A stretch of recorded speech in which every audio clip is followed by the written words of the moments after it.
Madame la présidente, madame la ministre, mes chers collègues, permettez-moi tout d'abord de vous présenter mes meilleurs voeux pour cette nouvelle année 2021. Vendredi dernier, le gestionnaire du réseau public de transport d'électricité, RTE, dont l'une des missions est d'assurer l'équilibre entre l'offre et la demande d'électricité, a activé le signal rouge au niveau national. RTE a incité les Français à réduire leur consommation d'électricité en appliquant des gestes, des éco-gestes. Cet épisode témoigne de notre situation très vulnérable pour cet hiver. Il n'y a en réalité rien d'étonnant. Il est d'ailleurs probable qu'il se réitère avec des conséquences peut-être plus graves d'ici la fin mars. Et pourtant, si le Sénat avait été entendu plus tôt, cet épisode aurait sans doute pu être évité. Depuis bientôt un an, le secteur de l'énergie et singulièrement le marché de l'électricité est entré dans une véritable zone de turbulence. Au-delà de son impact sanitaire, la crise de la Covid-19 a de lourdes répercussions sur notre système énergétique. Cette crise affecte lourdement nos énergéticiens, en particulier EDF, car elle réduit le niveau de la demande et des prix des énergies, ainsi que la disponibilité des moyens de production. Selon l'Agence internationale de l'électricité, la crise de la Covid-19 et les mesures de confinement qui en ont résulté ont un impact hors du commun sur le système énergétique. Dans ce contexte, dès le 11 juin dernier, RTE a anticipé une situation de vigilance particulière pour l'hiver 2020-2021. Cette situation sera d'autant plus critique que les conditions météorologiques seront rigoureuses. Elle s'explique essentiellement par une disponibilité historiquement basse du parc nucléaire. Sur les 58 réacteurs de ce parc, 9 seront arrêtés en février et 5 en mars. En effet, la crise de la Covid a entraîné des reports dans le programme d'arrêt de tranche d'EDF, c'est-à-dire des opérations de maintenance des centrales. Par ailleurs, certains réacteurs sont indisponibles pour des raisons liées à leur sûreté, Flamanville, Paluel, Bugey. Pire, d'autres réacteurs ont été arrêtés pour des considérations politiques, avec la fermeture de 2 réacteurs de la centrale de Fessenheim en mars et juin dernier. Le gouvernement a privé la France d'une puissance de production de 1,8 gigawatts, ce qui représente 1800 éoliennes de 1 MW ou 15 centrales thermiques de 150 MW. Nous n'avons pas fini d'en payer les conséquences. Cette situation de vigilance particulière sera très sensible au mois de février et de mars, de même que dans le Grand Ouest. Je pense particulièrement à la région Bretagne, qui est une véritable péninsule, car le déploiement de la centrale nucléaire de Flamanville n'a pas succédé à l'extinction de la centrale à charbon de Cordemais. Cette situation perdurera au moins jusqu'en 2023. Notre parc de production d'électricité est désormais sans aucune capacité supplémentaire. En effet, avec les fermetures de centrales nucléaires et thermiques, nos moyens de production se sont réduits sans être compensés par l'essor des énergies renouvelables ou des effacements de consommation. Cette situation se traduira par un recours accru aux centrales thermiques en France, mais aussi à l'étranger. Nous allons dépendre des imports d'énergie de nos voisins européens, à commencer l'Allemagne, dont je rappelle 40% de la production d'électricité est de sources fossiles. C'est regrettable pour notre indépendance énergétique lorsque l'on sait que la France fut traditionnellement exportatrice d'électricité. C'est regrettable pour nos engagements climatiques lorsque l'on sait que les 3/4 de notre production d'électricité sont entièrement décarbonés. Cette situation ne conduira pas à un complet blackout, c'est-à-dire à une coupure d'électricité nationalement, mais nécessitera l'activation des mécanismes dits post-marché, l'interruption des consommateurs industriels, la baisse de tension sur le réseau, l'appel aux gestes citoyens. Surtout, RTE n'exclut pas des coupures d'électricité séquencées et contrôlées. Les Français n'ont donc pas fini d'être sollicités par des appels aux gestes citoyens. Si ces gestes sont sans doute appréciables, ils ne font pas une politique énergétique, Madame la ministre. Les Français sont en droit d'attendre de la part de leur gouvernement un diagnostic lucide, des objectifs réalistes et des mesures fortes. Tout d'abord, le gouvernement doit poser un diagnostic lucide sur la situation que nous traversons. Lors de son audition devant la Commission des affaires économiques en novembre dernier, Madame la ministre Barbara Pompili avait indiqué que notre vulnérabilité en matière de sécurité d'approvisionnement était liée à la prépondérance de l'énergie nucléaire dans notre mix électrique. Elle avait affirmé, je cite, « 75% de notre électricité est produite à partir du nucléaire. Quand il y a un raté sur le nucléaire, on en subit les conséquences. C'est la raison pour laquelle il faut diversifier notre mix électrique afin d'être moins à la merci de ce genre d'aléas, en pouvant faire appel à d'autres types de production d'énergie. Pour ma part, je fais le constat exactement inverse. C'est bien plutôt parce que nous n'avons pas suffisamment investi dans l'énergie nucléaire que nous en sommes arrivés à cette situation. Si les énergies renouvelables doivent être promues, j'en suis le premier convaincu, elles ne sont pas d'un grand secours pour faire face à la pointe de consommation hivernale compte tenu de leur intermittence. Faute d'un soutien suffisant à la filière nucléaire, ce sont aujourd'hui des centrales thermiques de surcroît étrangères qui tournent à plein régime, non des panneaux solaires ou des éoliennes soumis aux aléas climatiques. Par ailleurs, le Gouvernement doit fixer des objectifs réalistes pour sécuriser notre approvisionnement. L'examen de la loi énergie-climat, dont je fus le rapporteur, j'avais regretté le manque d'anticipation des conséquences de la politique énergétique menée.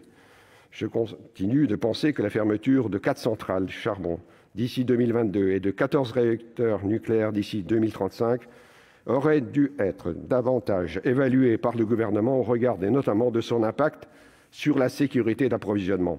Par ailleurs, à l'initiative de la Commission des affaires économiques du Sénat, le législateur a adopté un objectif d'au moins 6,8 gigawatts de capacité d'effacement d'ici 2028. Le compte n'y est pas, puisqu'aujourd'hui nous avons atteint seulement un tiers, et que sur le dernier appel d'offres, il n'a été rempli qu'au quart. Ce même souci d'anticipation pour lequel je plaide devra présider à l'examen du projet de loi issu des travaux de la Convention citoyenne pour le climat. Il faut se défier des mesures n'ayant pas l'objet d'une complète étude d'impact. Nous en avons la preuve, et Madame la Ministre, c'est vraiment important de se le mettre dans la tête. À cet égard, l'interdiction de facto des chaudières à gaz dans les logements neufs à partir du 1er juillet prochain, issu des réglementations environnementales 2020, me semble tout à fait prématurée, car insuffisamment évaluée. Enfin, le Gouvernement doit prendre des mesures fortes sur le plan de la sécurité d'approvisionnement. La Commission des affaires économiques n'a cessé d'avancer des solutions afin de maîtriser la consommation d'énergie.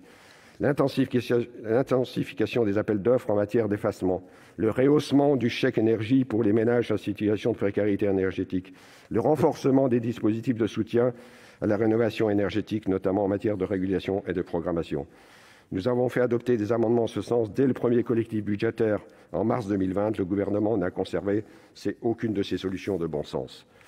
Nous avons aussi demandé à ce que le Parlement soit associé aux travaux stratégiques de l'exécutif s'agissant des réformes du marché de l'électricité, en particulier celle de l'Arenh, celle du groupe EDF. Le Gouvernement nous a opposé une fin de non-recevoir. Au total, je suis convaincu que l'énergie est un domaine trop important pour être laissé à des décisions hasardeuses, mal calibrées, car mal évaluées. Le risque de blackout que nous vivons nous le rappelle aujourd'hui cruellement. La production d'énergie nucléaire est en France un service public, une mission régalienne. Elle conditionne tout à la fois notre vie sociale, notre vie économique et notre transition écologique. Sans elle, il est illusoire d'atteindre la neutralité carbone horizon 2050. Madame la ministre, que compte faire le Gouvernement pour garantir la sécurité d'approvisionnement cet hiver et au-delà, et de l'avenir du nucléaire et de EDF dans notre pays? Je vous remercie.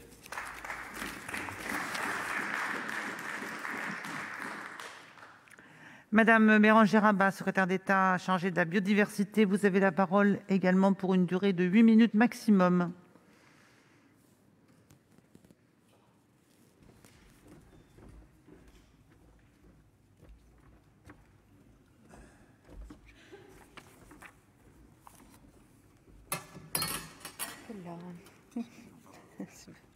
Pour les personnes en dessous surtout.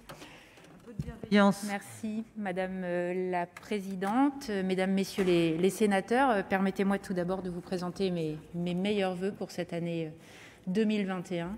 Et nous souhaitons tous effectivement que cette année soit celle de la résilience et de l'apaisement pour tous les Français.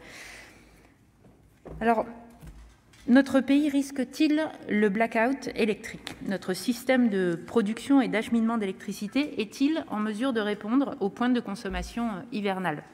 La fermeture de la centrale nucléaire de Fessenheim met-elle en danger notre capacité à fournir de l'énergie à toute heure et en tout lieu? Allons-nous enfin avoir recours aux centrales à charbon pour passer le cap hivernal? Ce sont autant de questions que le groupe Les Républicains nous invite à examiner aujourd'hui dans le cadre de ce débat. Un débat qui est légitime, une une inquiétude qui n'est pas forcément partagée, mais qui en tout cas appelle notre attention. Donc je salue ce débat dans cet hémicycle, tout en vous disant, et je vais vous exprimer pourquoi, je ne crois pas que nous risquions un blackout. Je ne crois pas non plus que la fermeture de Fessenheim menace la stabilité de notre système électrique. Je crois que l'accroissement des énergies renouvelables contribue à sécuriser notre approvisionnement électrique, que nous utiliserons de moins en moins nos centrales à charbon et que si nous faisons effectivement face à une situation de vigilance particulière, nous sommes prêts à faire face aux pics de consommation que nous connaissons. Si nous faisons face à une situation de vigilance, c'est avant tout en raison de l'impact de la pandémie. Vous le savez, en temps normal, le calendrier de maintenance de notre parc nucléaire, qui fournit 70% de notre électricité, est organisé pour maximiser la disponibilité des réacteurs en hiver. La crise sanitaire a cependant contraint EDF à revoir ce calendrier et le calendrier de certaines opérations de maintenance. EDF, à notre demande, a révisé la planification des arrêts de réacteurs afin d'améliorer autant que possible la disponibilité du parc en hiver, malgré ces décalages. Nous avons en outre demandé à RTE de mener des analyses prévisionnelles pour évaluer la sécurité de l'approvisionnement électrique au cours des prochains mois. Et les conclusions de ces analyses, elles ont été rendues publiques, vous en avez pris connaissance, j'en suis persuadée. Elles sont rassurantes, la situation pour cet hiver est plus favorable que nous l'escomptions au printemps, et ce, du fait de l'optimisation du planning d'arrêt de ces réacteurs, de la gestion prudente de ces derniers mois de la production hydroélectrique qui a permis de constituer un stock supérieur aux dernières années, et d'une consommation électrique qui est largement en deçà du niveau habituel à la même époque, malheureusement en répercussion des difficultés économiques que traverse notre pays. Je peux donc vous l'assurer, ici, les Français et les Françaises seront approvisionnés sans difficulté et nous ne risquons aucun blackout. C'est bien sur le fondement des prévisions d'RTE que nous pouvons l'affirmer. Je veux d'ailleurs à cette occasion saluer l'implication des agents d'EDF et de RTE qui sont à pied d'œuvre pour que nous soyons correctement approvisionnés. Ils le sont, ici, je vous assure, et je les salue.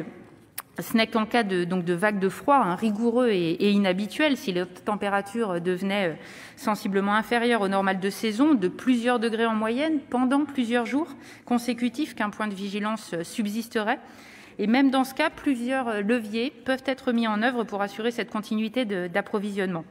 Si nécessaire, dans un premier temps, en collaboration avec certaines entreprises, la consommation peut être réduite. C'est l'effacement, on l'a connu jeudi dernier, dont le volume disponible est doublé grâce aux mesures qui sont mises en œuvre cette année. Ensuite, la consommation de certains industriels peut être momentanément arrêtée. C'est l'interruptibilité, un dispositif auquel ils souscrivent et pour lequel ils sont rémunérés. Et si cela ne suffisait pas, RTE peut diminuer de 5% sur de courtes périodes la tension sur les réseaux. Les effets sont quasiment imperceptibles pour les consommateurs. Enfin, tout en restant tout à fait improbable, en dernier recours, parce que nous sommes aussi préparés aux situations exceptionnelles, nous pourrions tout à fait procéder à des opérations de délestage temporaire du réseau. Il s'agirait alors, en prévenant les personnes concernées au préalable, de couper l'alimentation électrique à un nombre limité de foyers pour protéger l'ensemble du réseau, et ce pour une durée maximum de 2 heures. Nous ne serons donc en aucun cas confrontés à des situations de blackout, donc de coupures massives et non contrôlées sur le réseau. Et la sécurité de notre approvisionnement électrique est tout à fait garantie. Alors, sur la question de la part du nucléaire dans notre mix électrique, je ne crois pas non plus que la fermeture de Fessenheim augmente le risque pesant sur le réseau électrique. Vous avez parlé de mesures de calcul d'impact. Vous imaginez que cette décision, si elle est effectivement pour partie politique, vise à retrouver une certaine résilience dans notre mix, un meilleur équilibre.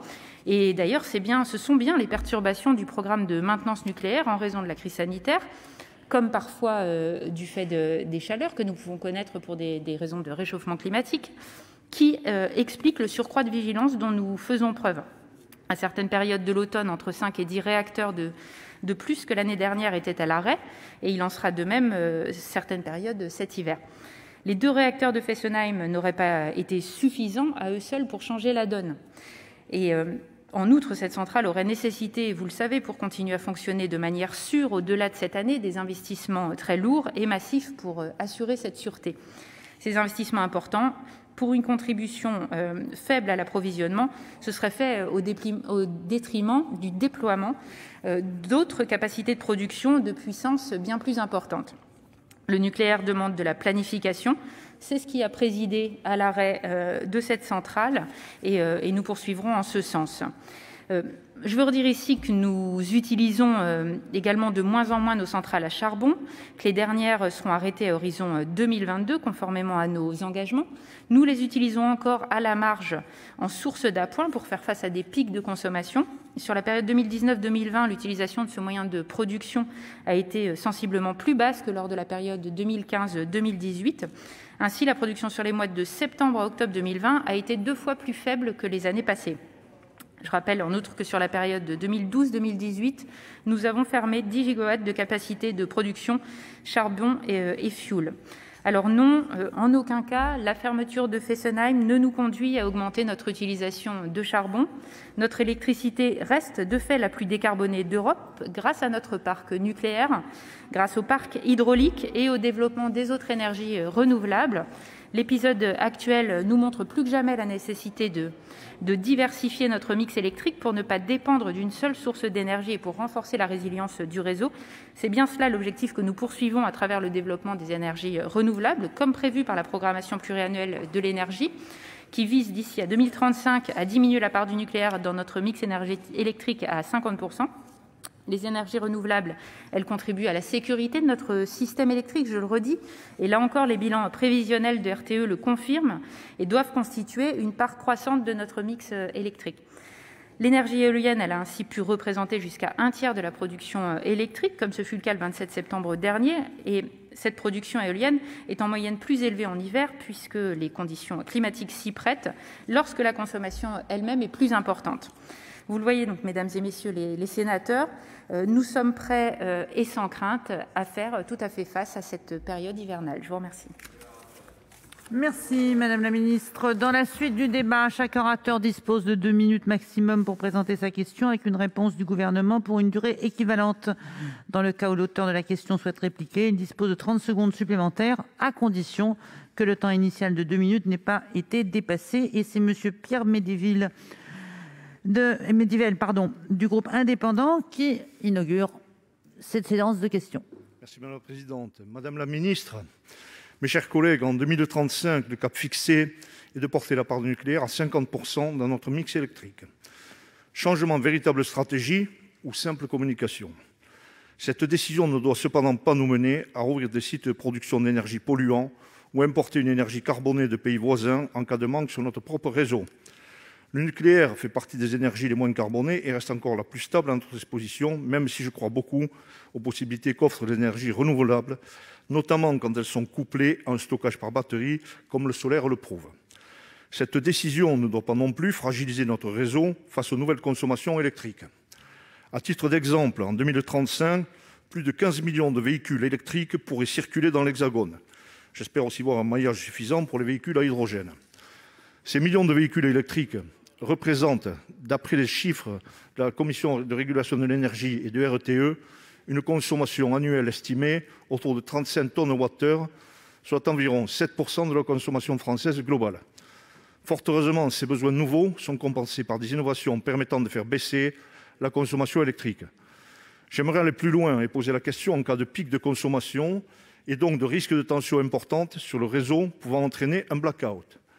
Les véhicules électriques doivent être la solution d'une gestion intelligente du réseau. Ce que l'on appelle la solution de vehicle to grid, autrement dit la voiture au réseau, est en train d'émerger. La perspective de pouvoir piloter la recharge des véhicules électriques est source d'espoir et d'efficacité du réseau. Madame la ministre, comment envisagez-vous de faciliter l'expérimentation et le développement du pilotage de la recharge des véhicules électriques, dont le potentiel d'innovation pourrait rendre plus flexible notre réseau et prévenir d'éventuels blackouts sur le long terme? Madame la Ministre.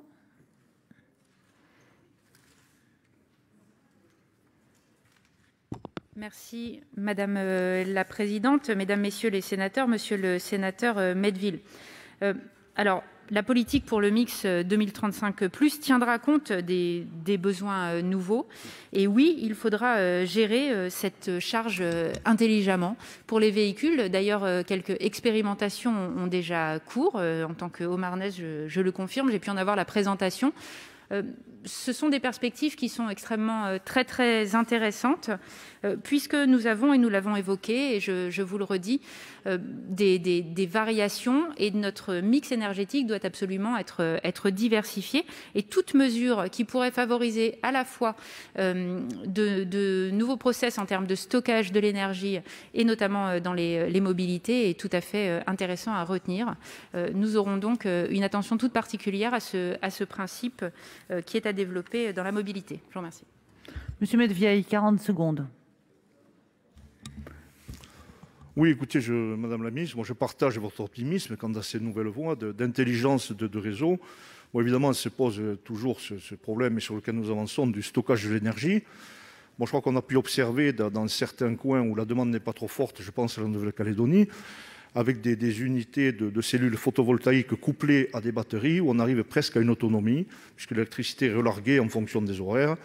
Et c'est vrai que ça ouvre vraiment de nouvelles perspectives, notamment avec les véhicules ou avec d'autres appareils qui permettraient de relarguer de l'électricité. On fait confiance au génie français pour développer ces solutions.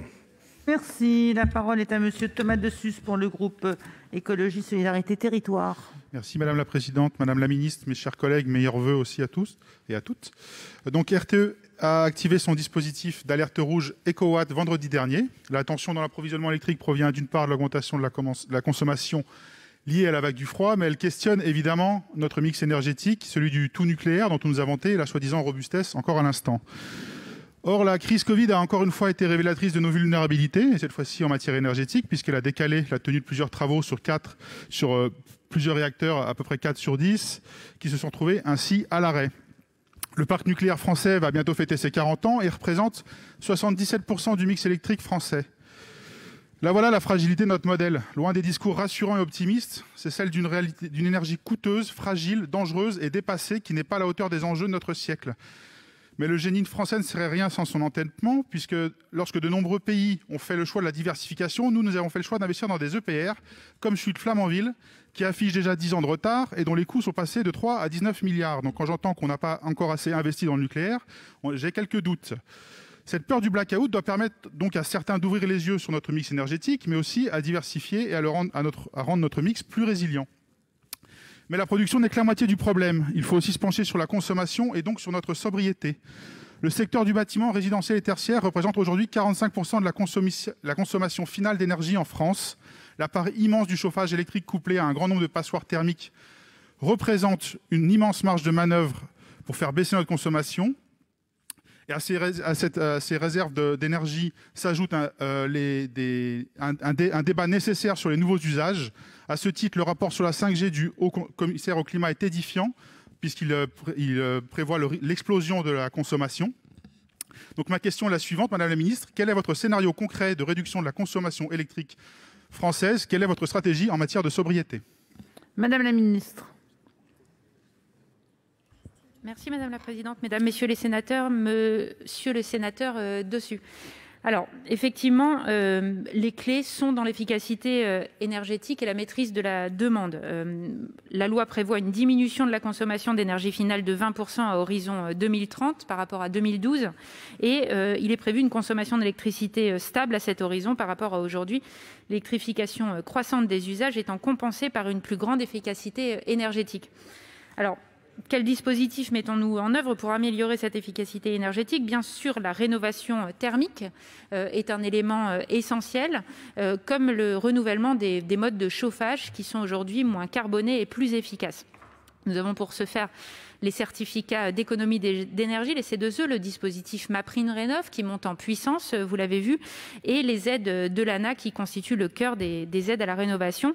Ces certificats d'économie d'énergie ont été renforcés au printemps 2020 pour la rénovation des logements et locaux tertiaires, chauffés au fioul et au gaz notamment. Et l'ambition de la 5e période d'obligation qui débutera le 1er janvier 2022 est en cours de définition. Ces études, elles montrent par ailleurs qu'un remplacement à grande échelle du chauffage fuel pour des pompes à chaleur en renforçant l'isolation n'engage pas d'augmentation ni de perte. Je vous remercie. Monsieur Dessus, il vous reste 32 secondes. On ne comprend pas bien quand on parle de sobriété à quoi ça sert d'un côté faire des économies d'énergie fortes comme vous le préconisez et de l'autre côté de laisser se développer les nouveaux usages. Je rappelle, la 5G, c'est une augmentation de entre 5 et 13% de la consommation finale d'électricité du résidentiel et du tertiaire actuel. Donc si on fait les économies d'un côté en isolant les bâtiments et qu'on laisse se développer des usages qui font exploser la consommation électrique, on n'y gagne rien. La parole est à Madame Nadège Havet, pour le groupe du Rassemblement des démocrates progressistes et indépendants. Madame la présidente, madame la ministre, mes chers collègues, d'abord, tous mes meilleurs voeux pour cette nouvelle année qui démarre. Je constate que le groupe Les Républicains a choisi d'utiliser l'anglicisme « blackout énergétique ». Aussi, je rappelle en français qu'il s'agit d'une coupure généralisée de l'approvisionnement en électricité sur tout ou partie d'un territoire. Cette crainte a été largement relayée par les médias en raison des effets de la crise sanitaire et du confinement du printemps, le calendrier de maintenance du parc nucléaire ayant été retardé par un nombre anormalement haut de réacteurs à l'arrêt. Le débat de cet après-midi porte donc d'une part sur le risque de sous-production par rapport à une demande en forte hausse liée à la chute actuelle des températures et d'autre part sur les mesures que prend ou pourrait prendre le gouvernement pour prévenir ce phénomène dans cette période hivernale et de couvre-feu. En France, il est vrai, nous sommes particulièrement consommateurs de chauffage électrique, ce qui peut provoquer une demande rapide en énergie au cœur de l'hiver, notamment en début de soirée. Alors que nos voisins connaissent des froids glaciaux qui pourraient, selon certains scénarios, atteindre la métropole, je souhaiterais que, en tant que membre du groupe d'amitié, avoir une pensée pour l'Espagne, alors que la tempête Philomena a déjà causé plusieurs décès et qu'une vague de froid sans précédent depuis 1956 s'abat sur le pays. Dans ce contexte, pour répondre à une éventuelle surconsommation, des campagnes de sensibilisation sont lancées et des mesures existent en France pour compenser les manques en ressources. Tout d'abord, la plus connue est l'importation d'électricité auprès des pays frontaliers. Mais la situation risque d'être tendue car l'Allemagne est elle aussi concernée par cette vague de froid et sera également soumise à une forte demande sur son réseau intérieur. Dans certains cas extrêmes, RTE peut également demander aux différents gestionnaires du réseau de distribution de réaliser des coupures localisées tournantes de maximum 2 heures. La Bretagne et le sud-est de la France seraient particulièrement touchés par le délestage du fait d'un faible niveau de production d'électricité dans ces zones. Cette possibilité est-elle envisageable ? Je vous remercie. Madame la ministre. Merci, Madame la Présidente, Mesdames, Messieurs les sénateurs, Madame la sénatrice Havet. Effectivement, dans les situations exceptionnelles où la capacité de production pourrait être insuffisante au regard de la consommation, des mesures post-marché, vous venez de le rappeler, peuvent être mobilisées pour éviter d'avoir recours à des délestages et en particulier l'activation des contrats d'interruptibilité des grands consommateurs industriels qui permettent à RTE de couper son approvisionnement avec un très faible préavis. Ces industriels, ils sont rémunérés pour ce service.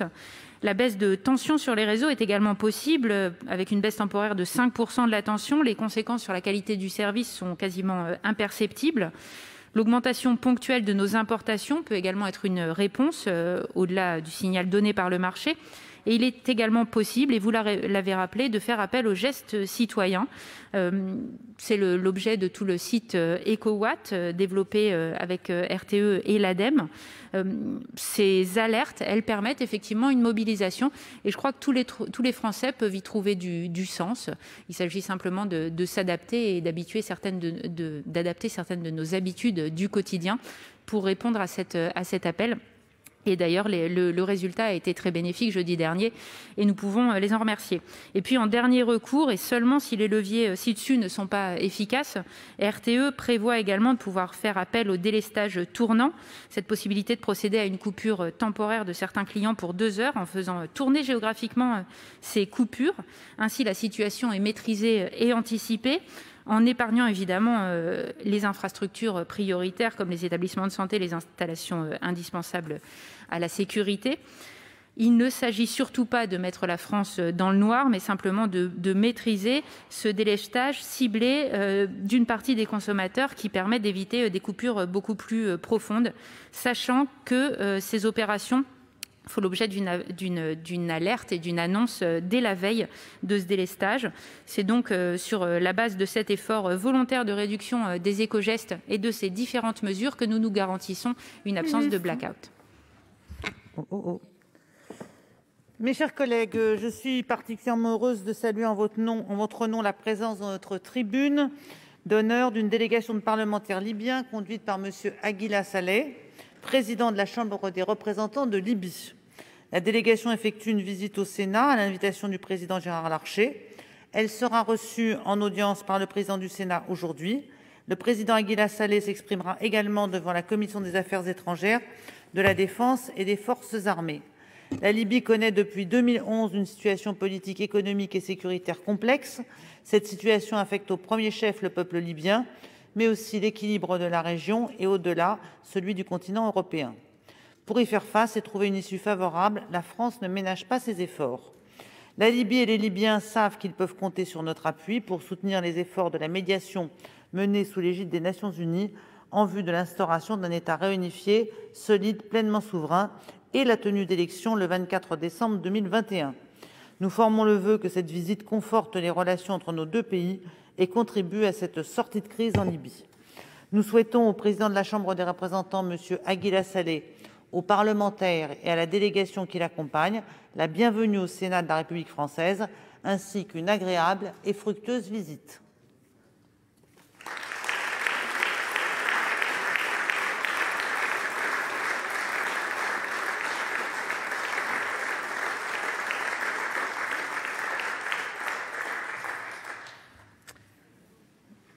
Et la parole est maintenant au président Jean-Claude Requier. Merci Madame la Présidente. Madame la Ministre, mes chers collègues, la crise sanitaire a entraîné des retards dans la maintenance des réacteurs nucléaires et donc une moindre disponibilité du parc.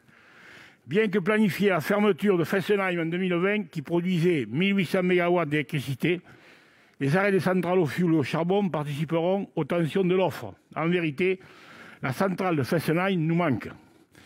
Si le risque de blackout sera maîtrisé cet hiver, il ne peut être écarté à l'avenir. Et je remercie les auteurs du débat d'avoir inscrit ce sujet à l'ordre du jour. Il est impératif d'anticiper et d'accroître les marges de manœuvre, car il n'est pas acceptable de se satisfaire des capacités d'effacement et de coupure d'électricité, aussi courtes soient-elles, comme cela pourrait être le cas au cours du prochain mois. Au-delà de la nécessaire maîtrise de la demande par des gains d'efficacité énergétique, il convient de garantir la stabilité du système électrique. Le développement des capacités de stockage doit s'accélérer afin d'accompagner les efforts de stabilisation des réseaux. À ce titre, le recours à l'hydrogène constitue un levier de flexibilité pour assurer la sécurité d'approvisionnement en énergie ainsi qu'une meilleure intégration des énergies renouvelables. Pour rappel, les énergies renouvelables devraient représenter 40% du mix électrique français en 2030. La stratégie nationale pour le développement de l'hydrogène, ambitieuse d'un point de vue financier avec les 7 milliards qui y sont consacrés, évoque timidement le stockage de l'énergie. Plus que la France, les stratégies américaines et britanniques accordent une importance particulière à la résilience des réseaux énergétiques à travers le stockage souterrain de l'hydrogène. Dès lors, comment le gouvernement entend-il accélérer le développement du stockage massif de l'hydrogène afin d'accompagner la transition énergétique et préserver la sécurité d'approvisionnement de notre pays? Madame la Ministre. Merci Madame la Présidente, Mesdames, Messieurs les sénateurs, Monsieur le sénateur Requier. Alors, à court terme, les analyses de RTE ne montrent pas de besoin de recours à l'hydrogène pour faire face aux pointes de consommation. Les sources actuelles de flexibilité sont suffisantes à horizon 2030-2035. Pour autant, l'objectif prioritaire du développement de l'hydrogène est la décarbonation des usages pour pouvoir l'utiliser directement, notamment dans l'industrie et la mobilité lourde, de manière complémentaire aux solutions entièrement électriques. Et à ce titre, la stratégie hydrogène française, qui a été annoncée en septembre dernier par le gouvernement, fixe un objectif de 6,5 gigawatts d'électrolyse à horizon 2030. Nous nous donnons ainsi la possibilité de massifier la production et l'utilisation d'hydrogène avec une enveloppe de 7 milliards jusqu'à 2030, dont 2 dans le plan de relance. Donc nous donnons des moyens conséquents pour développer l'hydrogène. Au-delà de 2035, indépendamment du mix électrique choisi, les études montrent un besoin de stockage accru et l'hydrogène pourra alors offrir une solution qui est des plus intéressantes. Plusieurs études prospectives de long terme sont en cours et permettront de quantifier ce besoin et plus largement de documenter les enjeux et les leviers de notre futur système électrique, notamment le bilan prévisionnel 2050 de RTE qui doit être publié à la mi-2021. Je vous remercie. Merci, Monsieur Roquier. Non. La parole est donc maintenant à Monsieur Fabien Gay pour le groupe CRCE. Madame la présidente, Madame la ministre, mes chers collègues, depuis 2 ans, RTE alerte sur le risque de tension du système électrique durant les hivers à venir et les risques de coupures généralisées. En novembre dernier, Madame la ministre Pompili nous confirmait la possibilité de coupures très courtes en cas de grosses vagues de froid. Pour y remédier, il suffisait selon elle d'avoir recours à l'effacement, c'est-à-dire de demander aux industries d'arrêter leur production à certains moments contre rémunération. Or, demain, ce n'est plus seulement aux entreprises électro-intensives que l'on demandera de s'effacer, mais aussi aux particuliers grâce au boîtier Linky. C'est dans cette même logique, semble-t-il, qu'EDF a lancé sa scandaleuse campagne #MettonsPull, alors que 12 millions de personnes sont déjà en situation de précarité énergétique. Mais tous n'auront pas à se couvrir, et l'hiver ne sera pas rigoureux pour tout le monde. Nous songeons en particulier à la famille Muliez, avec le développement via des fonds publics du boîtier d'effacement Voltalis. Cette injonction à mettre son pull, discours paternaliste et infantilisant, présupposant que les Français gaspillent, ne saurait en aucun cas masquer votre inertie à développer une politique industrielle ambitieuse pour répondre aux besoins de la nation.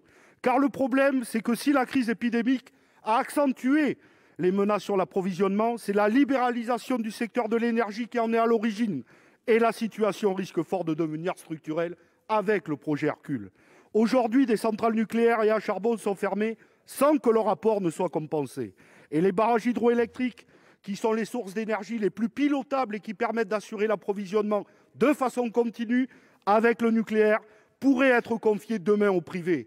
Or, en ce cas, nous serions pleinement à la merci des actionnaires qui pourraient bien décider, comme en Californie dans les années 2000, de couper l'alimentation. Une question simple. Quand allez-vous arrêter votre politique mortifère de libéralisation du secteur de l'énergie et enfin créer un véritable service public de l'énergie dont la nation a besoin? Et je vous redis, Madame la ministre, puisque vous parlez des salariés, arrêtez de casser leur statut. Plus que des longs discours, c'est ce qu'ils attendent de vous. Madame la ministre. Merci Madame la présidente, mesdames, messieurs les sénateurs. Monsieur le sénateur Gay, les producteurs d'énergie offrent leur production en fonction des signaux économiques. C'est indéniable et dans le cas d'un barrage hydroélectrique à réservoir, les producteurs ont une incitation économique à produire lorsque le prix est le plus élevé, c'est-à-dire lorsque des pointes de consommation s'annoncent. Ce système, il contribue donc à la sécurité d'approvisionnement, quelle que soit l'option retenue pour le renouvellement des concessions hydroélectriques. Ce comportement, il est dicté par une rationalité économique et il ne changera pas. La Commission de régulation de l'énergie, qui est une autorité administrative indépendante, contrôle par ailleurs que les acteurs n'abusent pas de leur éventuel pouvoir de marché. Nous avons de plus un gestionnaire de réseau de transport RTE qui a la responsabilité d'assurer l'équilibre entre l'offre et la demande sur ce réseau. Il a la possibilité de faire appel aux moyens de production en cas de risque sur la sécurité d'approvisionnement.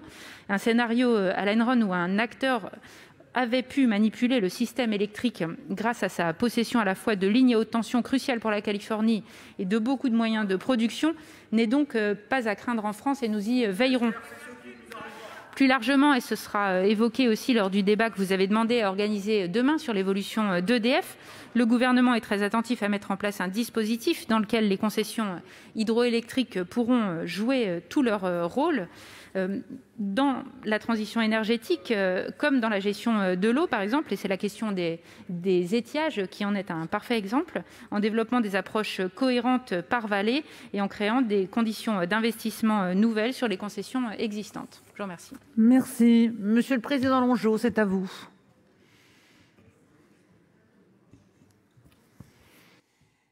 Madame la présidente, madame la ministre, mes chers collègues, un blackout énergétique traduirait un déséquilibre sur le réseau avec une demande d'électricité supérieure à la capacité de production. À ce jour, un tel déséquilibre ne s'est jamais produit en France. Malheureusement, ce risque ne doit pas être écarté tant à court terme, avec l'indisponibilité cet hiver de centrales nucléaires, qu'à long terme, avec le rééquilibrage progressif du mix énergétique de la France en faveur des énergies renouvelables. Le niveau des énergies renouvelables dans le mix est encore trop faible pour que leur intermittence ait un impact structurel sur le réseau, mais cette problématique devrait se poser de plus en plus à la faveur de leur développement. Quelles solutions peuvent alors être envisagées ? 2 leviers principaux sont à disposition des pouvoirs publics. Le dimensionnement des moyens de production pour faire face à des pics de consommation, d'une part, et la flexibilité du système électrique, d'autre part. Concernant la flexibilité, il nous faudra bien entendu améliorer les technologies de stockage de l'électricité renouvelable intermittente. En la matière, Madame la Ministre, quelles solutions vous semblent aujourd'hui les plus avancées ? Nous considérons qu'à long terme, le développement d'une filière d'hydrogène bas carbone pourrait contribuer à remédier à l'intermittence saisonnière des énergies renouvelables. L'hydrogène produit en période de surplus d'électricité renouvelable, par exemple en été, pourrait être stocké, retransformé en électricité par le biais de piles à combustible ou de turbines à combustion pendant les périodes de faible production éolienne ou solaire.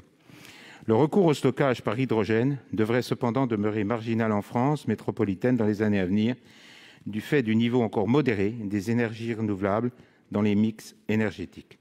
À long terme, quand les énergies renouvelables occuperont une part plus ambitieuse de notre mix, ne faudra-t-il pas faire de l'hydrogène un outil de flexibilité ? Je vous remercie. Madame la Ministre.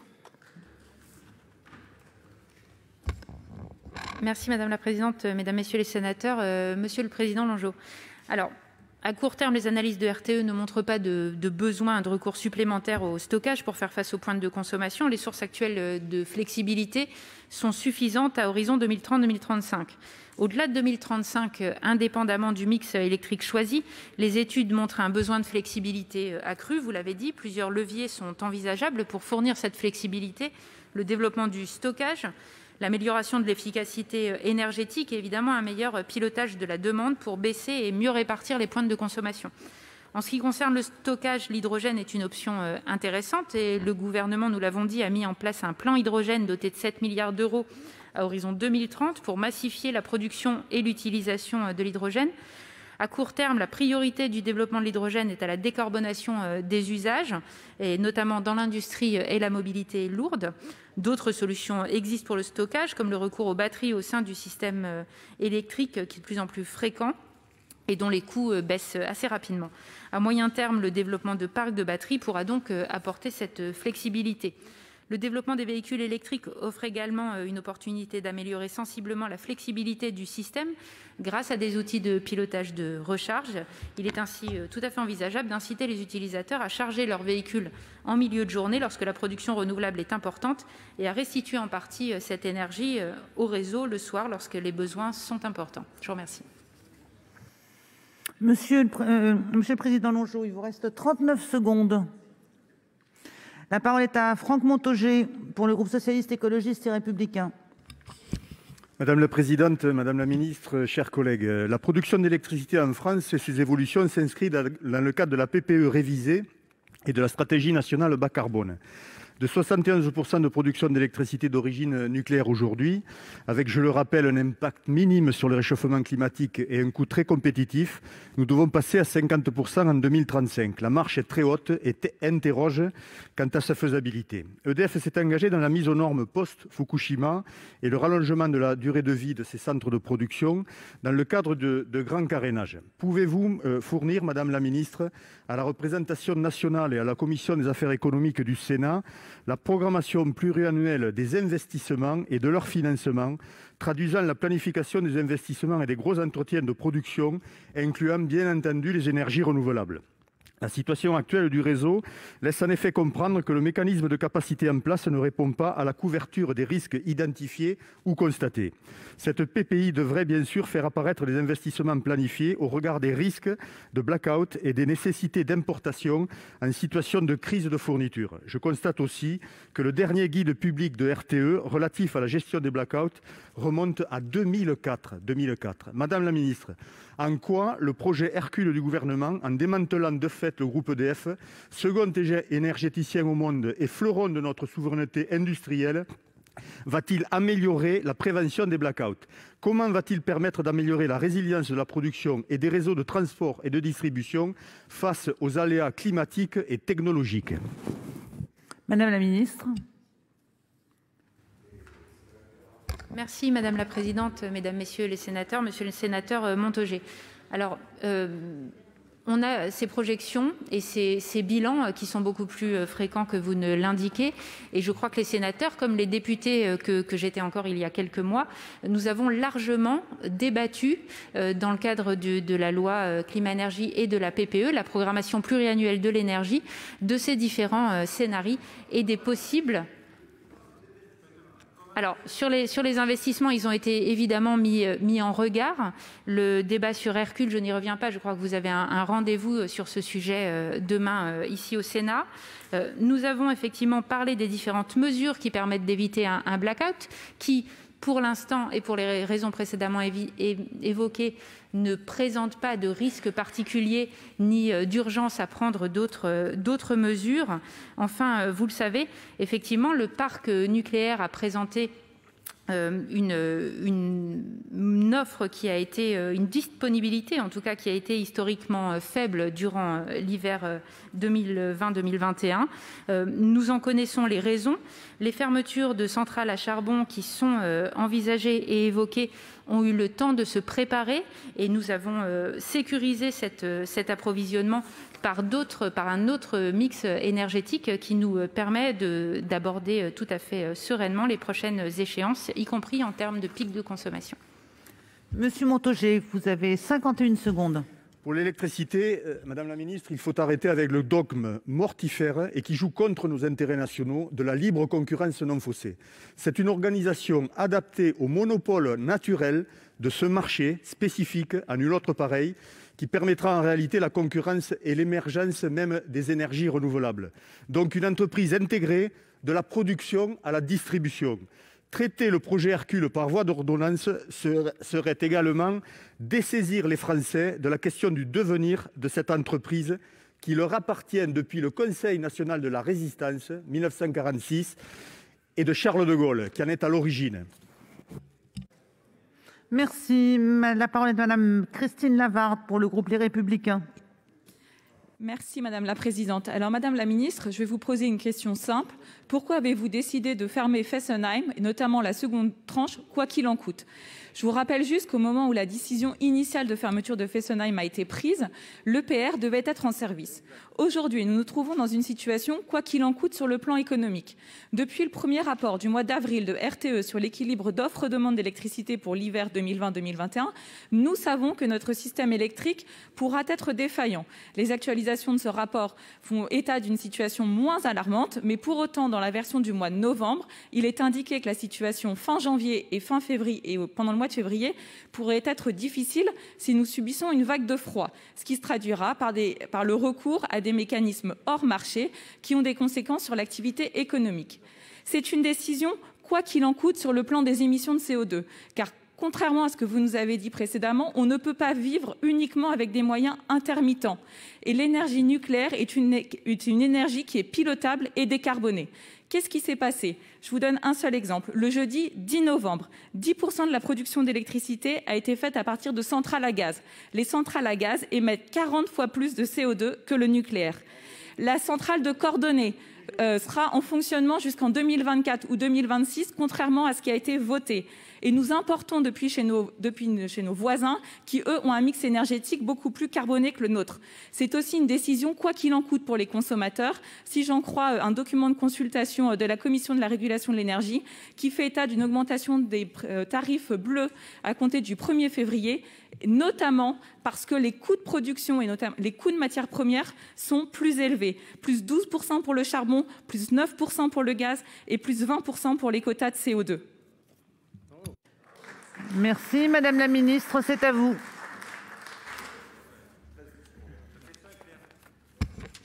Merci Madame la Présidente, Mesdames, Messieurs les sénateurs, Madame la sénatrice Lavarde. Alors, Cordemais fonctionnera à cause de... Pardon. Je cherchais. Donc, Fessenheim n'y changerait rien, et j'ai pu le dire en propos introductif tout à l'heure. La France s'est engagée effectivement dans une transition énergétique qui repose sur la sobriété et l'efficacité énergétique, sur la diversification des sources de production et d'approvisionnement. Se cache derrière Bruno.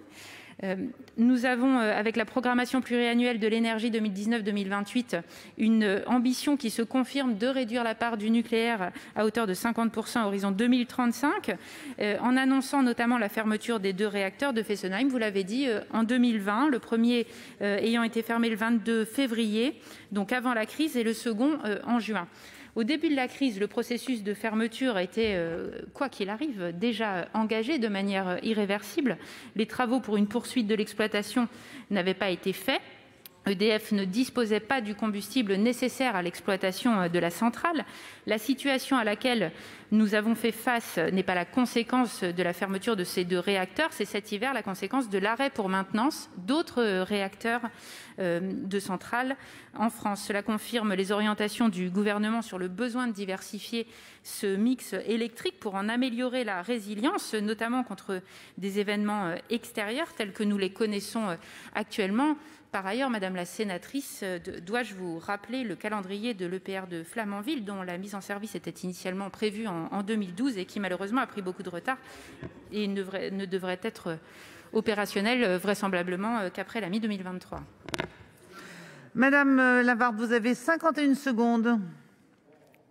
Oui, merci Madame la Ministre. Vous nous avez réexposé des arguments que vous aviez déjà dit dans votre propos liminaire et qui répondent vraiment imparfaitement à la question. Puisque la fermeture de la seconde tranche, au moment où nous étions au mois de juin, oui, mais la première tranche a été fermée en février, je ne reviens pas dessus, je vous parle bien de la seconde tranche. C'est quand même 900 mégawatts de production de puissance. Et là, aujourd'hui, qu'est-ce que vous avez à répondre sur ce qu'on constate, à savoir un recours accru aux moyens thermiques, puisque vous le savez très bien, les moyens intermittents seuls ne peuvent pas suffire pour avoir une production électrique stable. Bien, la parole est à Madame Denise Saint-Pé pour le groupe Union centriste. Merci Madame la Présidente, Madame la Ministre, mes chers collègues. Certains s'inquiètent aujourd'hui qu'un blackout énergétique survienne en France. Cependant, un tel scénario ne pourrait se produire qu'en réduisant plusieurs conditions.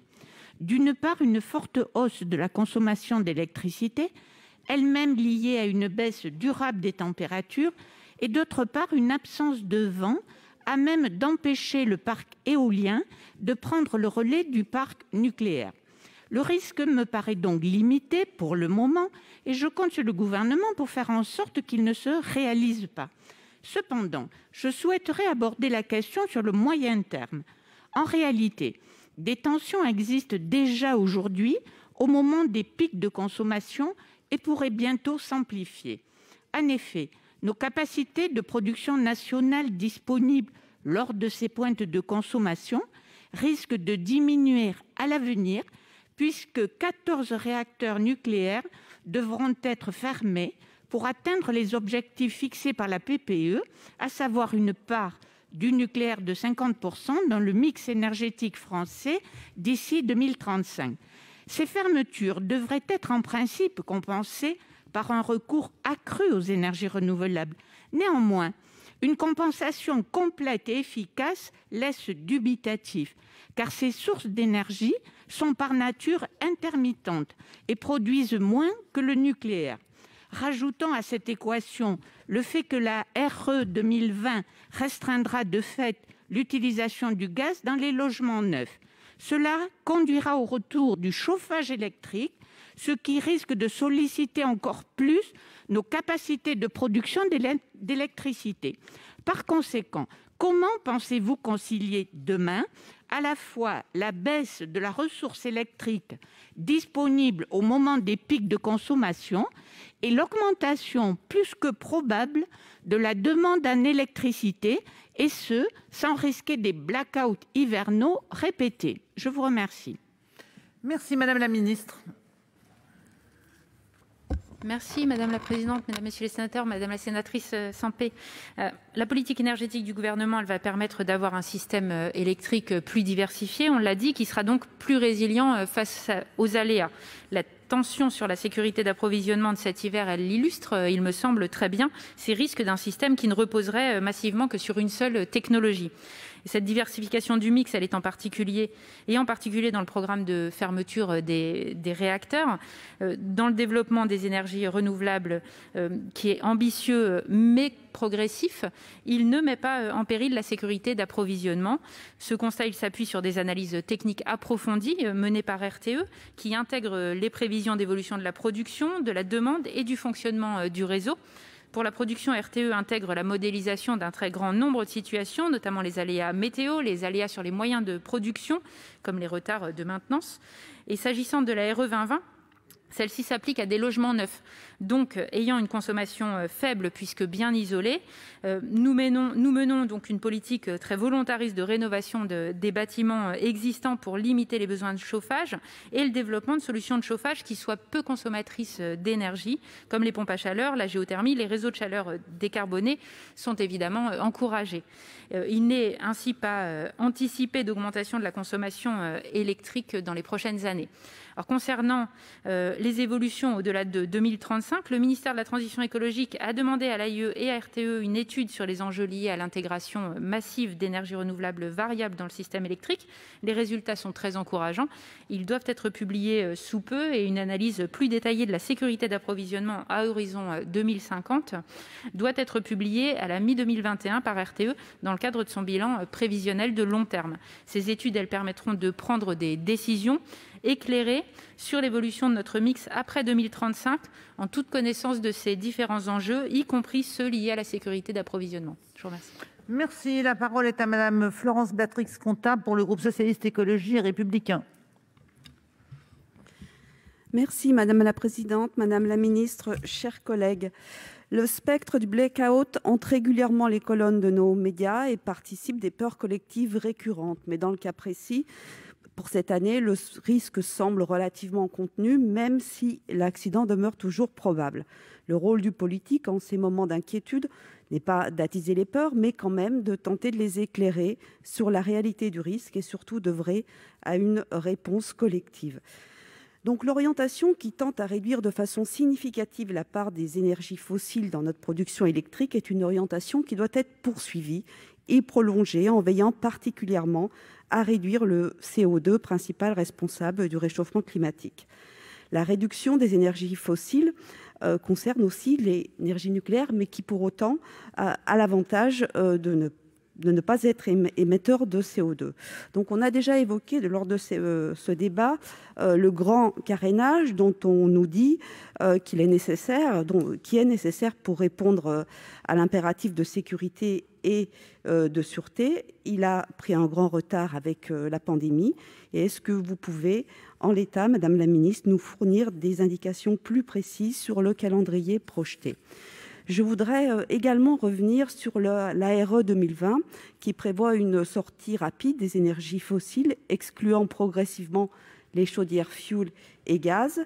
Et vous avez évoqué l'étude RTE-ADEME sur le sujet qui montre que cela peut conduire à un accroissement significatif de la part du chauffage électrique qui générera une tension accrue sur le réseau en période de pointe. Donc, est-ce que le gouvernement entend avancer dans les voies suggérées par l'ADEME et comment réduire sensiblement le risque accru de tension du réseau alors que l'on voit la montée en puissance forte du chauffage électrique et notamment des pompes à chaleur ? Madame la Ministre. Madame la Présidente, Mesdames, Messieurs les sénateurs, Madame la sénatrice Béatrix-Contat, alors effectivement, vous parlez de réponse collective et je vous en remercie. Il est effectivement bon de partager ces objectifs qui, on le voit, sont parfois peuvent s'impacter. Nous avons un objectif commun de réduction des émissions de gaz à effet de serre, la nécessité de garder les énergies fossiles là où elles sont désormais, des limites à l'exercice de la production nucléaire que l'on a vu avec effectivement un calendrier, notamment sur les travaux de maintenance 2021-2022 qui a glissé, des visites décennales dont les calendriers s'étalent sur de grands tableurs que je ne pourrais pas vous détailler ici, mais qui sont prévus pour retrouver un rythme habituel, mais soumis à la fois à ces aléas climatiques comme nous avons pu le connaître cet été et à des difficultés liées à la crise sanitaire que nous venons de traverser.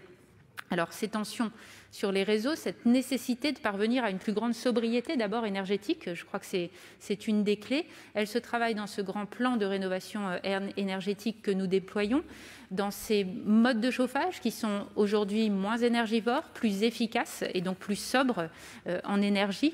Et tout ce plan doit nous amener à une consommation relativement stable qui nous permette de déployer ce nouveau mix énergétique en toute sécurité. Je vous remercie. Merci. La parole est à Monsieur Christian Klinger pour le groupe Les Républicains. Merci Madame la Présidente. Le 25 novembre dernier, j'alertais lors d'une question d'actualité au gouvernement sur la situation de tension du réseau électrique cet hiver. Le secrétaire d'État Djebbari avait assuré devant la représentation nationale que la situation était sous contrôle et qu'il n'y aurait pas de coupure d'approvisionnement. Or, vendredi dernier, RTE a publié un communiqué incitant les Français à réduire leur consommation pour éviter tout risque de coupure d'électricité. Ce communiqué précise qu'en cas de difficulté d'approvisionnement, RTE peut avoir recours à des coupures tournantes. Cette situation arrive alors que les 2 réacteurs de la centrale de Fessenheim ont été fermés en 2020, engendrant une perte de 1800 MW. Dans le communiqué de RTE, il est mentionné le chiffre de 600 MW pour garder une marge de manœuvre sur le réseau. Or, un réacteur de la centrale de Fessenheim, c'est 900 MW. D'après les données de RTE, nous avons ces derniers jours un recours accru au charbon avec en moyenne 3% de notre production issue de ce charbon et des importations d'électricité bien plus importantes que la normale. Madame la ministre, au vu de l'ensemble de ces éléments, est-ce que votre gouvernement n'a pas fermé la centrale de Fessenheim trop tôt, c'est-à-dire avant la mise en route de l'EPR de Flamanville? En février, la France devrait connaître une vague de froid. Pouvez-vous, cette fois à nouveau, nous assurer que nous serons en capacité de faire face à cet hiver et les hivers prochains? Pensez-vous que votre stratégie énergétique est durable, alors que nous émettons beaucoup plus de CO2 en ayant recours au charbon, au fioul et au gaz? Et ne pensez-vous pas que votre stratégie remet en cause l'indépendance énergétique de la France, car nous avons recours de manière accrue aux importations d'électricité, notamment celles produites avec du gaz et du charbon? Madame la ministre. Merci Madame la Présidente, Mesdames, Messieurs les sénateurs, Monsieur le sénateur Klinger. Alors, dans le cadre des lois adoptées en 2015 et 2019, nous avons effectivement fixé ces objectifs de décarbonation, d'efficacité énergétique et de diversification du mix énergétique par les ENR. À terme, en 2035, nous aurons donc dans l'électricité de l'ordre de 40% d'ENR et de 50% de nucléaire, ce qui induira la fermeture de certains réacteurs parmi les plus anciens. Les 2 réacteurs de Fessenheim, vous l'avez rappelé, ont été fermés en février puis en juin 2020 dans le cadre d'un processus qui était engagé en 2019 et qui était absolument irréversible. Les travaux de sûreté n'étaient pas faits, EDF ne disposait pas du combustible nécessaire et la situation actuelle que nous connaissons aujourd'hui, elle résulte d'abord d'une disponibilité moindre du parc nucléaire du fait de différents problèmes de maintenance liés notamment à la crise sanitaire. Vendredi dernier, alors même que nous avions une température qui était inférieure de 4 degrés à la normale saisonnière, nous avons in fine seulement besoin de 87 gigawatts, donc beaucoup moins que prévu. Nous avons été loin d'activer les mesures exceptionnelles que j'ai pu précédemment évoquer. Nous agissons donc en toute sérénité par rapport à ce risque de rupture d'approvisionnement. Je vous remercie. Merci Monsieur Klinger, vous avez 33 secondes. Alors, il est vrai que les consommations sont moindres que celles prévues. Vous n'êtes pas sans savoir que la France connaît une situation économique et que les entreprises ne tournent pas à plein régime, et ceci expliquant cela. Je suis allé sur le site de RTE Ecomix, vous le connaissez aussi bien que moi. Vous savez, je suis assez factuel. Nous sommes aujourd'hui en train de consommer 1981 mégawatts produits par le charbon. Si Fessenheim était encore ouvert, nous aurions fait cette économie en termes d'électricité décarbonée. Les chiffres sont têtus, c'est comme ça. Merci. La parole est à Monsieur Redon Sarrazzi pour le groupe socialiste, écologiste et républicain. Madame la présidente, Madame la ministre, mes chers collègues, Madame la ministre de la Transition écologique, en novembre dernier, en plein confinement, assurait dans les médias qu'il n'y aurait pas de blackout énergétique cet hiver, en prenant soin toutefois de préciser que des mesures de régulation étaient prévues. Elles sont très simples, les Français vont devoir se rationner. C'est ce que RTE a annoncé jeudi dernier face à la vague de froid qui touche notre pays et à la hausse attendue de la consommation d'électricité. Pouvez-vous nous dire, Madame la ministre, ce que nos concitoyens doivent faire lorsqu'ils ont besoin de se chauffer et en même temps de télétravailler? Comment doit s'effectuer leur choix? En vérité, cette situation n'est que le résultat de l'imprévoyance du gouvernement qui s'apprête à fragiliser notre souveraineté énergétique avec son projet Hercule. Les épisodes de confinement qui ont marqué l'année 2020 et qui menacent de se poursuivre encore en 2021 ont fortement sollicité le secteur énergétique. Si le premier confinement avait entraîné une baisse relative de la consommation électrique en raison de la saison et de la baisse d'activité globale, celui de novembre a enregistré une hausse de 4% de la consommation électrique des ménages. Ces épisodes ont par ailleurs considérablement retardé, comme cela a déjà été dit, les opérations de maintenance des centrales nucléaires d'EDF. Je rappelle que si la France a pour objectif louable de diversifier son mix énergétique, les énergies renouvelables sont encore trop intermittentes pour remplacer le nucléaire qui assure donc 70% de notre approvisionnement énergétique. Or, l'année 2020 a fait chuter drastiquement sa production pour la première fois depuis 30 ans et EDF avait prévenu au printemps que ce retard pourrait fragiliser notre production d'électricité pour certains mois de l'année. Précisément, nous y sommes et la seule solution habituelle avec ce gouvernement est de faire payer aux Français le prix de son imprévoyance en exigeant d'eux qu'ils réduisent leur consommation. Risque de surconsommation électrique, d'augmentation du coût des énergies, de conséquences sociales importantes pour les populations déjà durement touchées par le chômage partiel ou la cessation d'activité. Madame la ministre, quel dispositif avez-vous prévu pour répondre à tous ces enjeux? Madame la ministre. Merci Madame la Présidente, Mesdames, Messieurs les sénateurs, Monsieur le sénateur Redon Sarrazzi. Alors, il n'est évidemment pas question de rationnement pour les ménages, soyons mesurés.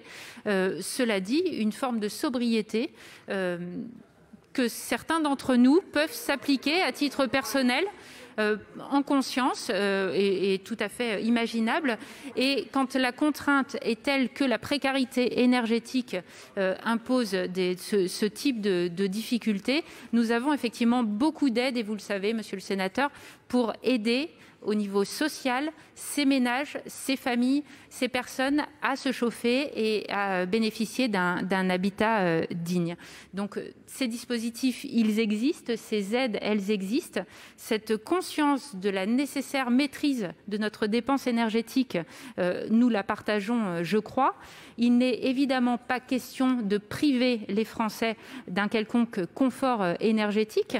Vous savez qu'économiquement, vouloir se rassurer en surdimensionnement notre approvisionnement là où il n'est pas nécessaire aurait à la fois un impact néfaste au niveau environnemental comme économique, à partir du moment où, pour l'heure, ces craintes sont infondées. Je vous remercie. Merci. Il vous reste 33 secondes, Monsieur Redon Sarrazzi. Madame la ministre, j'ai du mal à être convaincu par vos arguments. Si le gouvernement s'était montré prévoyant, RTE n'aurait pas besoin d'exiger un rationnement de la part des consommateurs. Dans un contexte aussi dur socialement et économiquement que celui que nous traversons, il est injuste de réclamer encore de nouveaux sacrifices aux Français, surtout lorsqu'ils concernent le droit élémentaire de se chauffer et de travailler. À cet égard, le projet Hercule est une épée de Damoclès qui fragilisera et déstructurera notre modèle énergétique, ce qui, au regard des enjeux en termes de souveraineté, n'est pas acceptable. Merci. La parole est à Madame Françoise Dumont pour le groupe Les Républicains. Madame la présidente, madame la ministre, mes chers collègues, le 19 novembre dernier, la ministre à la transition écologique évoquait la possibilité de coupures très courtes de courant durant l'hiver en cas de grosses vagues de froid.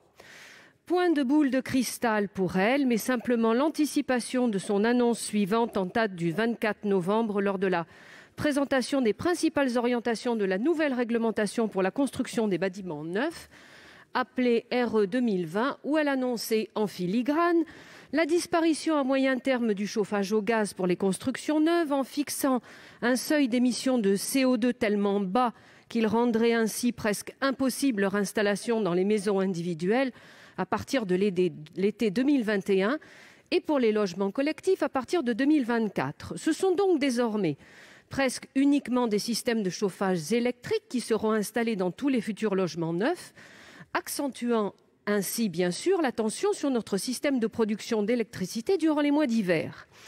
Et ceci alors qu'il y a presque un an, comme nous le rappelait justement notre collègue Christian Klinger, le gouvernement fermait la centrale nucléaire encore opérationnelle de Fessenheim, ce qui se traduit désormais par l'émission de 10 millions de tonnes de CO2 supplémentaires en Europe par an. Mais rassurons-nous, mes chers collègues, le 4 décembre, le président de la République assurait lors de son interview à Brut : « Moi, j'assume à fond, je crois dans l'écologie, je suis pour qu'on soit parmi les champions de la lutte contre le réchauffement climatique. Si on veut réussir, ça veut dire qu'on doit être meilleur encore sur le nucléaire. » Position renouvelée le 8 décembre sur le site de Framatome au Creusot. Saint-Hilaire disait « Il faut que nous considérions un homme non pas tel qu'il se fait voir par ses discours, mais tel qu'il se montre par ses actes. » Je vous laisse seul juge, mes chers collègues. Aussi, Madame la ministre, et devant la représentation nationale, comment pouvez-vous nous assurer clairement qu'il n'y aura pas à l'avenir de blackout énergétique en France? Je vous remercie. Madame la ministre. Merci Madame la présidente, mesdames, messieurs les sénateurs, Madame la sénatrice Dumont.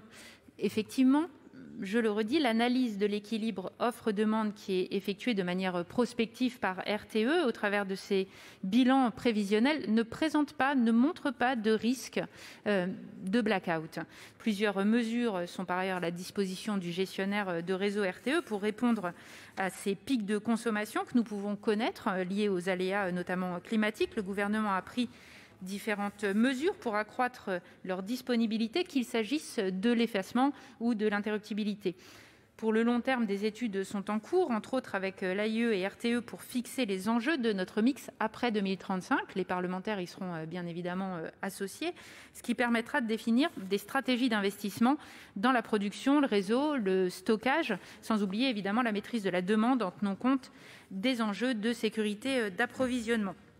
Concernant la RE 2020, un travail fouillé est conduit pour affiner les détails des obligations, leur niveau et date, avec l'amélioration de la performance des bâtiments. Cela va permettre de déployer des moyens de chauffage qui soient moins carbonés, des pompes à chaleur, hybrides, gaz, du renouvelable, des réseaux de chaleur à nouveau décarbonés et évidemment pas de déployer des grille-pains tels que nous avons pu les connaître en d'autres temps. L'étude ADEME-RTE montre qu'avec des bâtiments bien isolés, neufs et existants et des pompes à chaleur sans problème sur la pointe électrique, nous parvenons tout à fait à passer ces pics de consommation. Je vous remercie. Merci. La parole est à monsieur le sénateur Bruno Sido.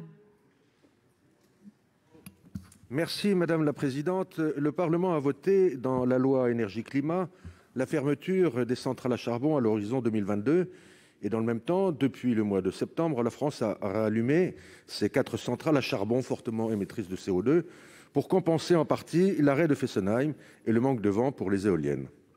Depuis septembre aussi, à cause de l'arrêt de cette centrale nucléaire, il arrive à EDF de devoir importer très cher de l'électricité produite au gaz ou au lignite en Allemagne.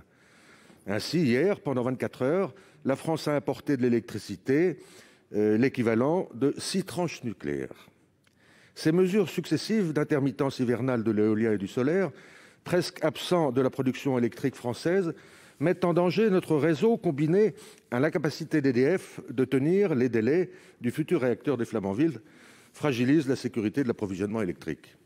La semaine dernière, le gestionnaire du réseau de transport d'électricité français RTE a demandé aux Français de réduire, c'était jeudi dernier, leur consommation d'électricité face à un risque de tension sur notre réseau.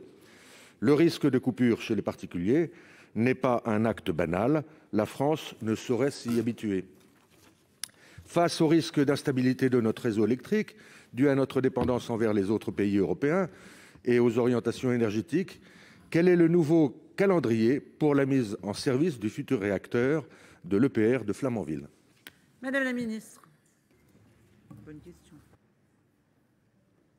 Merci Madame la Présidente, Mesdames, Messieurs les sénateurs, Monsieur le sénateur Sido. Le gouvernement, vous le savez, apporte une attention particulière au calendrier de mise en service de ce réacteur. Les essais à chaud se sont terminés en février 2020. Les premiers assemblages de combustible ont été approvisionnés en octobre pour être entreposés. Et le processus de remise à niveau des soudures situées sur le circuit secondaire se poursuit. Le scénario de reprise des soudures de traversée d'enceinte étant en cours d'examen par l'ASN. Malgré la crise sanitaire, EDF n'a pas fait connaître de modification de son objectif de chargement de combustible fin 2022. L'EPR devrait, selon toute vraisemblance, pouvoir être opérationnel en 2023. Je vous remercie. Monsieur Sido, il vous reste 52 secondes. Présidente, merci Madame la Ministre pour votre réponse. Mais à vrai dire, tout votre raisonnement, toutes vos réponses que vous avez données depuis le début de cette séance, c'est comme s'il n'y avait jamais d'incident. Puis-je vous rappeler que le 4 novembre 2006, dans la soirée, 15 millions de foyers ont été privés d'électricité, dont 5,6 millions en France, dû à un incident en Allemagne. Ce qui a amené le Sénat à rédiger, sous ma présidence, non pas du Sénat, mais de la Commission, une mission commune d'information sur la sécurité d'approvisionnement électrique de la France et les moyens de la préserver. Je vous invite à relire ce rapport. Il est très intéressant et en particulier, il fait des propositions très concrètes pour finalement faire en sorte qu'il n'y ait pas d'incidents de ce genre. Vous savez, les accidents, c'est rarement prévisible. C'est pour ça qu'on les appelle des accidents. Et ne soyez pas aussi sûrs que cela. Si nous avons surmonté cette crise en 2006, c'est parce que nous avions des capacités à répondre, disponibles. Nous n'en avons plus aujourd'hui. Comment ferez-vous? Merci. La parole est à Didier Mandelli pour le groupe Les Républicains. Madame la présidente, madame la ministre, mes chers collègues, je souhaite tout d'abord saluer celui qui est à l'origine de ce débat, notre collègue Daniel Gremillet, pour sa perspicacité. En effet, ces échanges s'arrêtent à point nommé après la période vécue en fin de semaine dernière. Nous partageons tous l'objectif de mieux consommer et de moins consommer d'énergie, en particulier quand elle est d'origine fossile. La demande faite aux Français de réduire leur consommation était sans doute nécessaire compte tenu des ressources disponibles. Elle résonne avant tout comme un aveu d'échec, ou en tout cas d'impuissance à réguler les flux de notre mix énergétique sur lequel les orateurs précédents sont intervenus. Au moment où nous nous orientons fortement et positivement vers une économie décarbonée, suppléée par le tout électrique dans les transports, dans le bâtiment, et des besoins croissants du numérique, comme nous le verrons dans quelques minutes avec la PPL de Patrick Chaize, il me paraît indispensable d'aborder sans dogmatisme la question de l'origine de l'énergie, indispensable au fonctionnement de notre pays dans tous ses usages. Les Françaises et les Français n'ont pas à subir les atermoiements successifs des décideurs publics et les conséquences des décisions arbitraires, parfois démagogiques, qui nous ont conduits à cette situation potentielle. Cela ne serait pas digne d'un grand pays comme le nôtre. Du bon sens, du réalisme, du pragmatisme, une vision, c'est mon vœu à l'aube de cette nouvelle année, Madame la Ministre. Madame la ministre.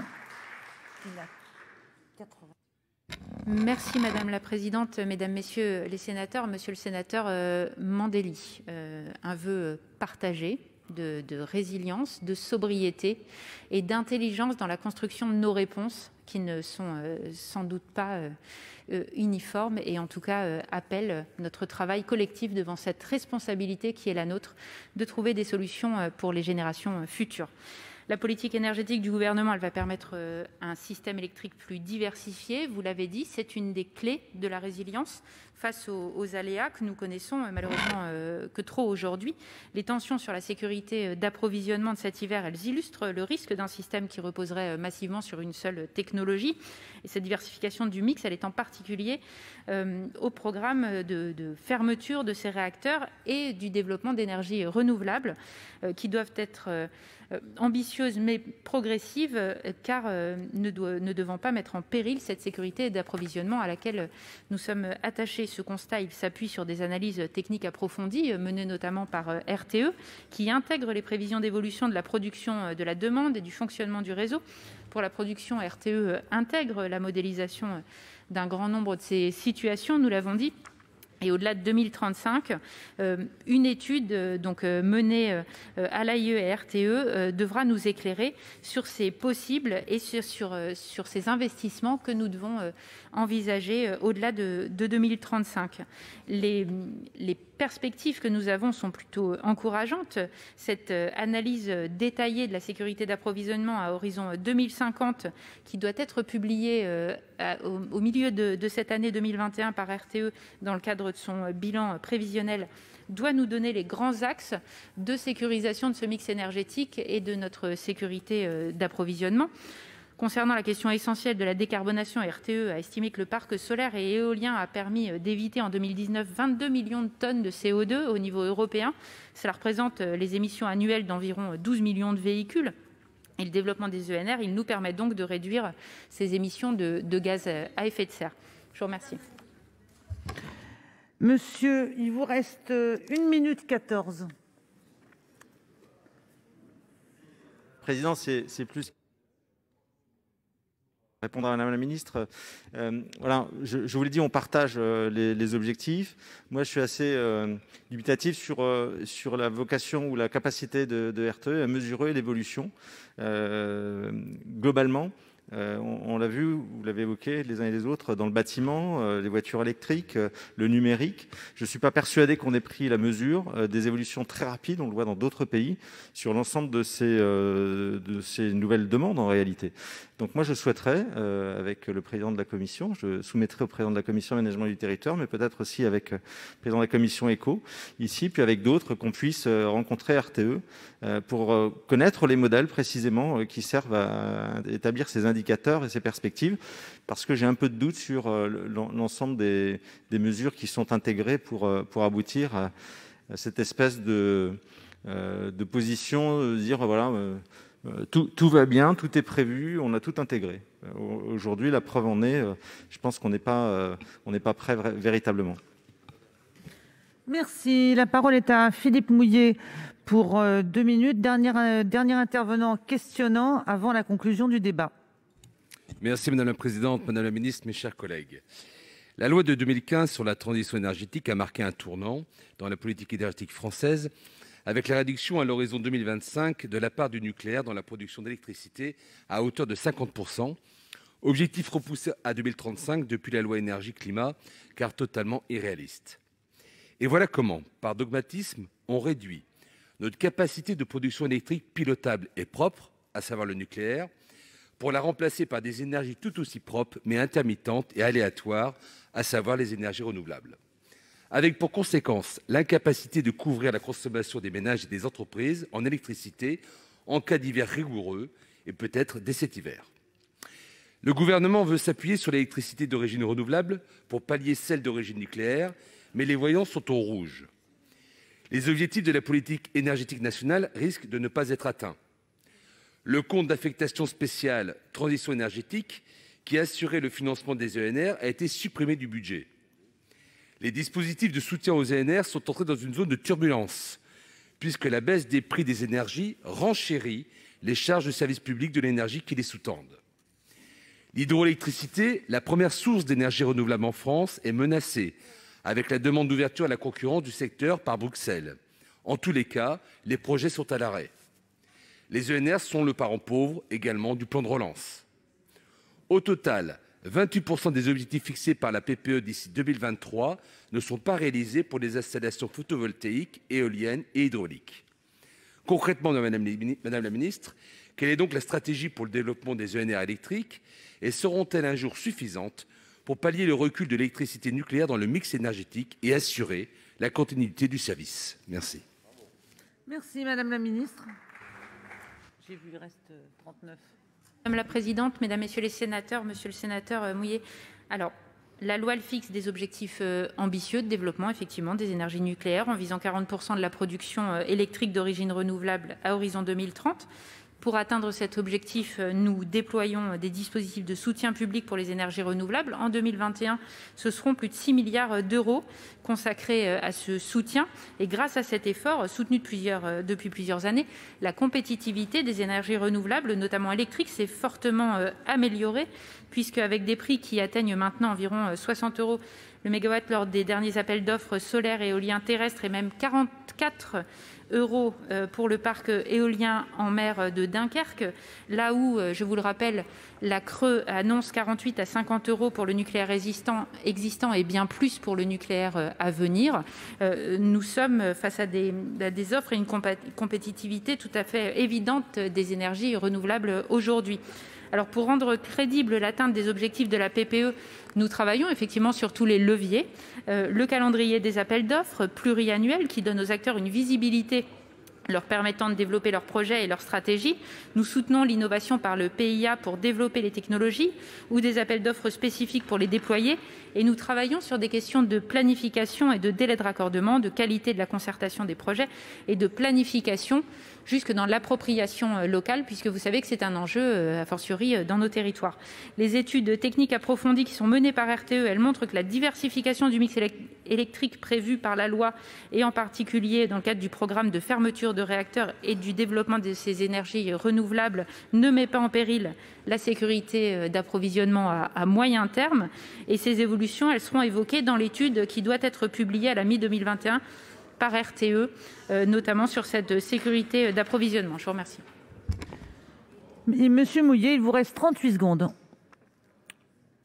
Merci Madame la Présidente. J'entends l'ensemble de vos arguments. Vous avez lu la fiche vous donnant toutes les explications, mais très concrètement, c'est le problème de l'équilibre. L'équilibre entre la volonté de diminuer le nucléaire et la capacité à produire, à faire par les énergies renouvelables. Et aujourd'hui, on constate une difficulté, une vraie difficulté. D'ailleurs, parce que je rappelle que les énergies renouvelables ne sont pas toujours maîtrisables. Et donc, dès lors qu'on n'est pas capable de stocker, il faut avoir une évaluation qui soit différente. Et je pense qu'aujourd'hui, la situation que nous vivons est, à mon avis, liée à une mauvaise évaluation de cette capacité à réduire le nucléaire. Deuxième point également, lorsque vous êtes sur le terrain, dans les territoires, moi je suis membre d'un syndicat électricité, on constate que finalement, aujourd'hui, entre les contrats administratifs, les politiques financières et la conduite des projets, nous sommes en vraie difficulté. Il y a un vrai frein qui est constaté sur les territoires, sur la capacité à produire et à faire. Et je crois qu'aujourd'hui, entre votre vision technique, et je peux comprendre au niveau national, et la réalité, il y a un vrai décalage. En tous les cas, Madame la Ministre, c'est un point essentiel de notre débat de cet après-midi. Merci. La parole pour la conclusion de ce débat est à Monsieur Stéphane Piednoir pour le groupe Les Républicains et pour 5 minutes.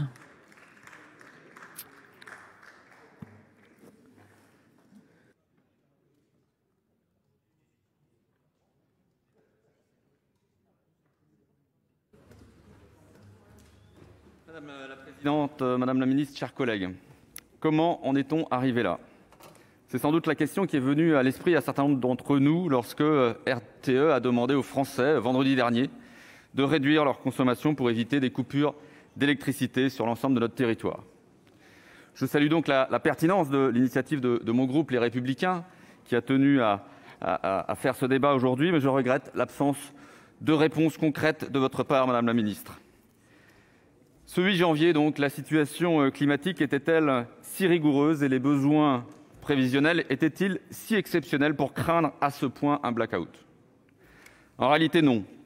Les températures affichaient seulement quelques valeurs légèrement négatives et le pic de la demande était estimé à 88 gigawatts, très loin du maximum historique du 8 février 2012 à hauteur de 102 gigawatts.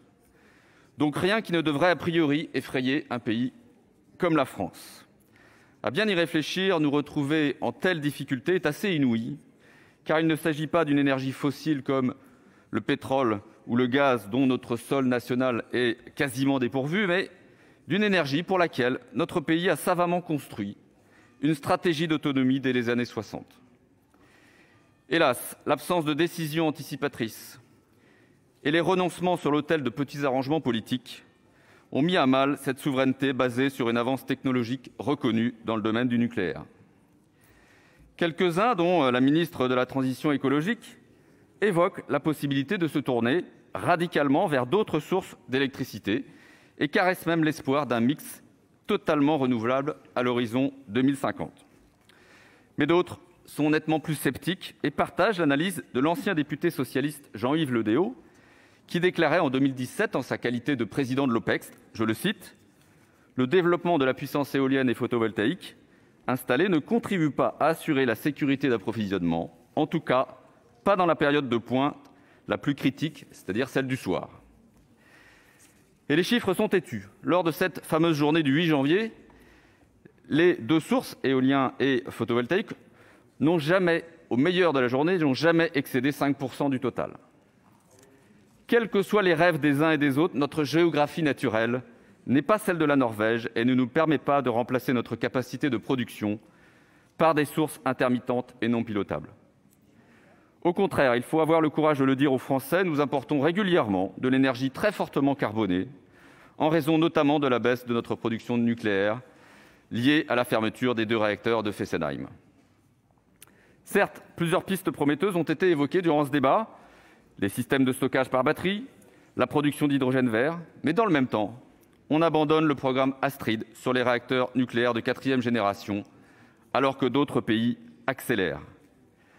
Alors, dans l'équilibre recherché pour éviter un blackout, la solution viendrait-elle du côté de la demande ? Malheureusement, non. La représentation nationale a, par exemple, pris la décision d'interdire la commercialisation des véhicules émettant des gaz à effet de serre à l'horizon 2040. Sans vouloir revenir sur ce débat, admettons que cela devrait renforcer et favoriser le véhicule électrique et donc augmenter la consommation dans les prochaines années de l'ordre de 15% d'ici 2040. Et le réflexe naturel des propriétaires est bien de brancher leur véhicule en rentrant du travail, précisément au moment du pic de consommation, tandis que les 30 000 bornes de recharge publiques sont elles aussi davantage sollicitées en journée. En juillet dernier, autre exemple, le gouvernement a annoncé la fin des chaudières fonctionnant au fioul. Et plus récemment, la réglementation environnementale 2020, prévue dans la loi Élan, prévoit d'interdire le chauffage au gaz dans les nouvelles constructions immobilières. De facto, cela se traduira par une orientation vers des solutions consommatrices d'électricité, au premier rang desquelles on trouve les pompes à chaleur. Par ailleurs, une récente étude du cabinet E-Cube et de l'Institut d'économie de Cologne montre qu'une vague de froid rigoureux en Europe pourrait conduire à un déficit de capacité de production de 35 à 70 gigawatts et des coupures d'électricité de 100 à 250 heures. Autre facteur de nature à tendre le réseau durant les vagues de chaleur, comme l'été dernier en Californie, l'utilisation de climatiseurs pouvant représenter jusqu'à 70% de la consommation en secteur résidentiel. Enfin, les usages numériques continuent à croître de manière importante avec les smartphones et le stockage sur les clouds, mais aussi le télétravail et les visioconférences que le confinement a nettement renforcés. En synthèse, au moment même où la demande est sur une tendance haussière incontestable et durable, notre pays a choisi de réduire ses moyens d'y répondre de manière opérationnelle. Devant ce sentiment d'absurde, je termine sur cette réflexion de Jacques Rouxel, le célèbre parolier des Shadocks. En essayant continuellement, on finit par réussir, donc plus ça rate, plus on a de chances que ça marche.